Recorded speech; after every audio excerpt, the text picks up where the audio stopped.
this is Dr. Pamela Thompson, psychologist and professional life coach, and I'm here for part two in the month of March that is dedicated to celebrating women's history.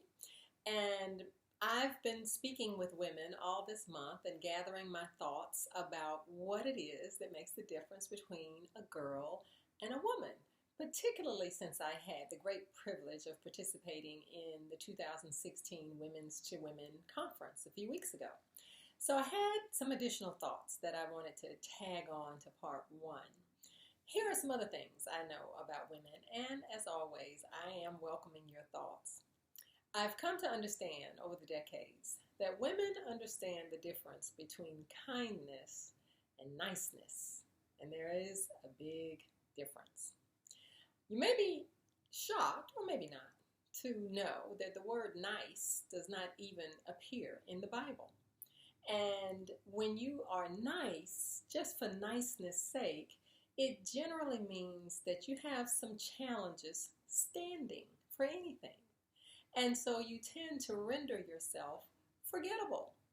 So the difference between niceness and kindness, which is in the Bible, by the way, is that kindness generally results in you taking a risk of some sort to reach out and to be present in someone else's life, even when it means that it may make for an uncomfortable moment, or it may make for a moment of correction or a moment of discipline, but it really is in service to the person who's receiving whatever you might have to say, going forward to be their best self.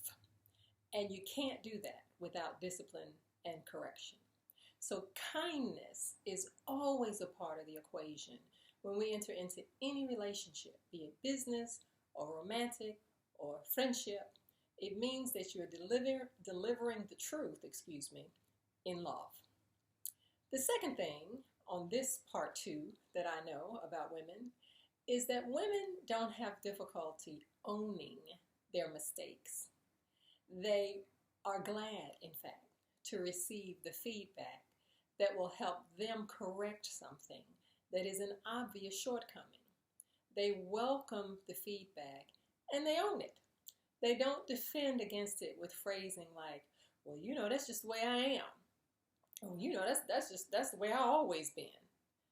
They don't blame and defend and act as though they have no shortcomings.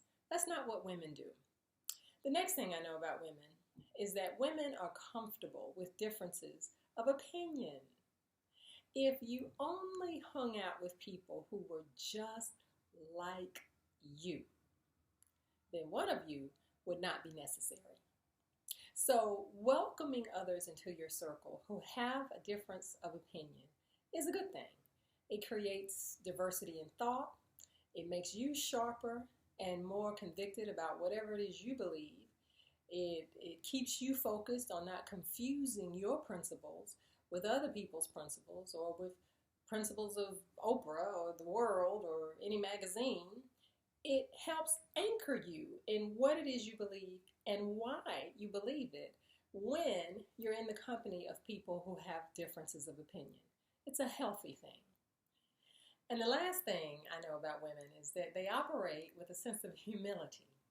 And what I don't mean by the use of that word humility is some kind of presentation that looks like, oh, shucks, little old me, I'm nobody, I don't matter. That's not humility. I'm talking about the kind of humility that says, I matter and you matter.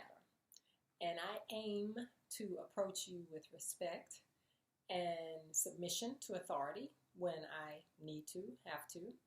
Submission to your gifts, your talents, your strengths, when obviously you are better equipped than I am. I mean operating with a sense of approachability so that others feel comfortable entering your space, whether they be garbage workers or CEOs. And that last part is so very important because when people feel comfortable approaching you, everybody wins because information is shared, tips are shared, talents are shared, strengths are shared, and we all get better when we're in contact with others, when we're in fellowship, when we're approachable, and most importantly, when we can operate with and demonstrate a sense of gratitude for what people have brought into our experience. That's what I mean by humility. Those are my thoughts on what I've learned about what it means to be a woman, and I really invite you to share your thoughts. I welcome them, and I hope to hear from you. Thank you for listening. This is Dr. Thompson. Bye-bye.